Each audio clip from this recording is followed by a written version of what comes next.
صباح الخير من مدينة السحر والجمال، صباح الخير من دهب.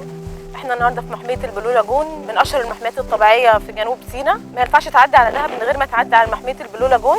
الرحلة دي يا اما تكون ممتعة جدا لبعض الناس، يا اما تكون مرعبة جدا لبعض الناس زي حالاتي، لان انت هتضطر تركب من دهب لمحمية البلو هول، وبعدين من محمية البلو هول علشان تروح لمحمية ابو جالوم هتركب مركب، بعدين من محمية ابو جالوم علشان تيجي لحد بلو لاجون لازم تركب عربية تانية. من اشهر الانشطة اللي ممكن تعملها في بلو لاجون بالاضافة للسنوركلينج والغطس ان انت تعمل كايت سيرفنج.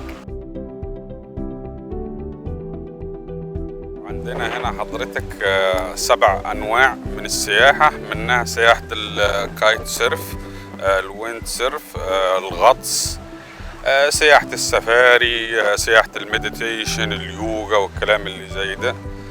فعندنا هنا في بلو لاجون أشهر حاجة معروفة اللي هي الكايت سيرف، الويند سيرف.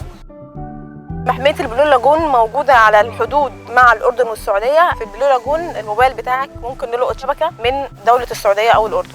هنا بس بالنهار يعني بنلعب كايت سيرف، وبالليل بنقعد نشوف النجوم، نشوف القمر، نطلع الجبل، وقاعدين بالليل بنولع النار وقاعدين يعني بننبسط.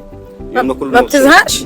لا ما بزهقش. بزهق مني يعني عندي بلعب رياضة في البحر وقاعد في المكان وبشوف ناس جميلة وناس كويسة بيجونا زي حالاتي مثلا.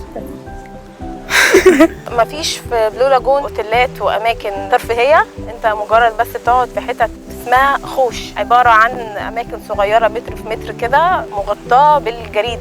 لما بتزهق هنا بتغير جو فين؟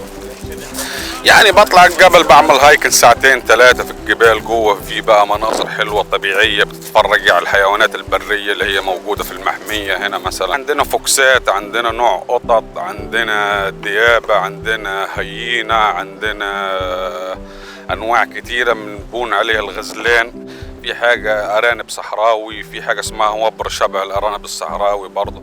البلو لاجون كمان تعتبر من أشهر الأماكن في مصر اللي بيتعمل فيها رصد فلكي، لأن هي من أقل الأماكن تلوثاً وبعيد عن أي تلوث ضوئي ممكن يحجبك عن رؤية السماء. من خلال وجودك في البلو لاجون من بعد الساعة 11 بالليل بتقدر تشوف بعينك المجردة كواكب ونجوم كتير جداً.